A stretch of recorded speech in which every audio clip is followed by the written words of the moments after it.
आज के इस वीडियो में हम आपके लिए सकट चौथ या संकष्टी चतुर्थी की व्रत कथा लेकर आए हैं।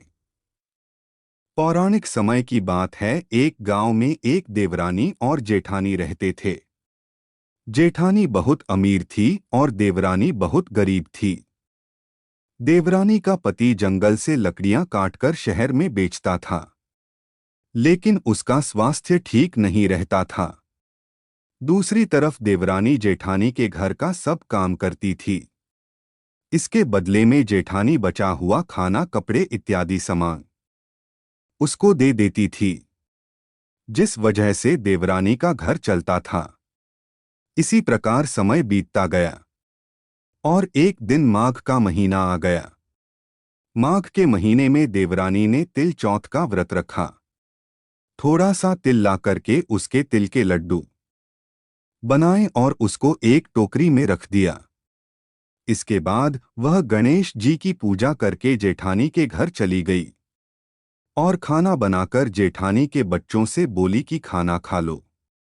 बच्चे बोले, जब माँ खाएगी तभी हम खाएंगे। तब देवरानी ने अपने जेठ से खाना खाने को कहा तो जेठ ने भी खाना खाने से मना कर दिया और बोला कि जब पत्नी और बच्चे खाना खाएंगे तब मैं भी खाऊंगा। अब जेठानी ने देवरानी से कहा कि अभी किसी ने भी खाना नहीं खाया है, इसलिए मैं तुम्हें खाना नहीं दे सकती। तुम सुबह जल्दी आना और जो खाना बच जाए उसे लेकर चली जाना। उधर दूसरी तरफ देवरानी के पति और बच्चे आस लगाए बैठे थे कि माँ खाना लाएगी और उन्हें खाना देगी, लेकिन उनकी माँ कुछ लेकर नहीं आई। इस पर पति ने गुस्सा होकर के अपनी पत्नी को डंडे से मारा। डंडा टूट जाने पर उसने उसे पट्टे से भी मारा। मार खाकर देवरानी गणेश जी को याद करती और रोती। उस दिन वह पानी पीकर ही सो गई। आधी रात होने पर गणेश जी महाराज उनके सपने में आए और बोले, अरे सो रही है कि जाग रही है? देवरानी सपने में बोली, कुछ जाग रही हूँ कुछ सो रही हूँ।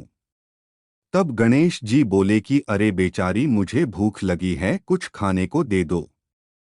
तब देवरानी अर्धनिद्रा में बोली कि आज तो खाने को कुछ भी नहीं है। मैंने तिल के लड्डू बनाए थे जो कि टोकरी में रखे हैं, वही लेकर खा लो। गणेश जी ने तिल के लड्डू खा लिए और फिर देवरानी से बोले, अब मुझे निपटाई लगी है, कहाँ निपटूं? तो देवरानी बोली, इतना बड़ा घर है, जहां इच्छा हो वहां निपट लो। इसके बाद गणेश जी बोले, अब कहाँ पूछूं? तब देवरानी बोली, अरे मेरे सर पर पोंछ लो। और कहाँ पोंछोगे?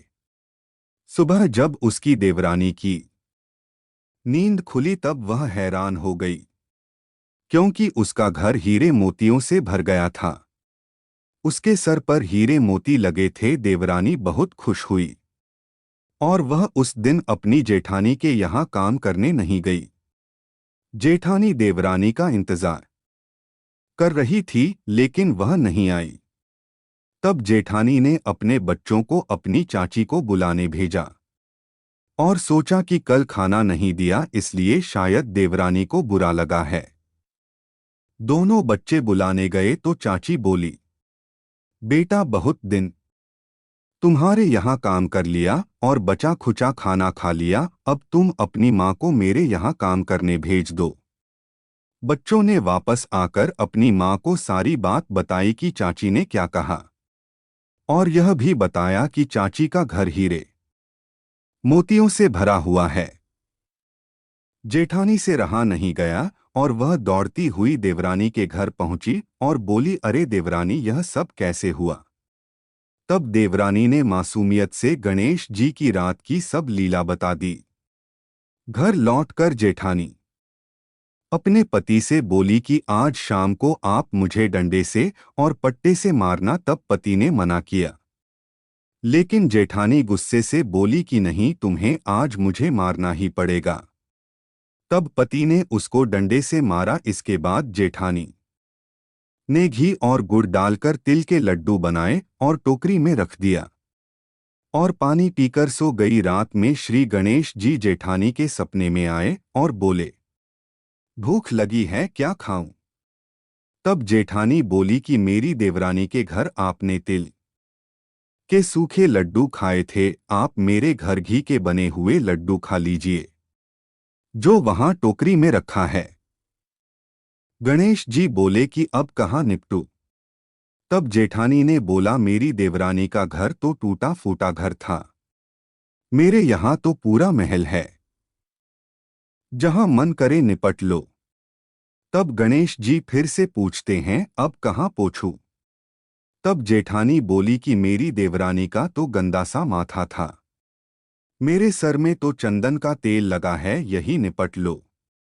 धन की लोभी जेठानी सुबह जल्दी यह सोचकर उठी कि उसका घर हीरे मोती जवाहरात से भर जाएगा। लेकिन जब वह उठकर देखती है तो वह देखती है कि पूरे घर में टट्टी फैली है और बहुत तेज बदबू आ रही है। उसके सर पर भी टट्टी लगी थी और वह शीशे में अपने आप को देखती है और बोलती है कि हे प्रभु गणेश जी, आपने यह क्या किया? मुझसे रूठ गए और देवरानी से खुश हुए। जेठानी ने बाद में सफाई करने की कोशिश की, लेकिन वह जितनी सफाई करने की कोशिश करती वह गंदगी उतने ही फैलती जाती। जेठानी के पति को जब यह सब मालूम चला तब उसने अपनी पत्नी से कहा कि तुम्हारे पास तो सब कुछ था, तब भी तुम्हारा लोभ नहीं भरा, यह तुम्हारे लालच का परिणाम है। तब जेठानी को कुछ बुद्धि आई और वह गणेश जी के पास जाकर के उनसे विनती करने लगी और अपनी गलती की माफी मांगने लगी। तब गणेश जी बोले कि तुम अपनी देवरानी से जलती हो और धन की बहुत लोभी हो, इसलिए यह तुम्हारे कार्य का परिणाम है। इस प्रकार गणेश जी ने जेठानी को सबक सिखाकर अपनी सारी माया समेट ली। हे गणेश जी महाराज, जैसे अपने देवरानी पर कृपा करी वैसे सब पर कृपा करना। इस कहानी को सुनने वाले, देखने वाले और हुंकार भरने वाले सब पर कृपा करना और जेठानी को जैसी सजा दी वैसी किसी को भी मत देना। मित्रों, अगर आपको यह कहानी अच्छी लगी हो तो हमारे चैनल को लाइक, कमेंट, सब्सक्राइब जरूर करिएगा। आप देख रहे थे हमारा चैनल धर्म ज्ञान की बात।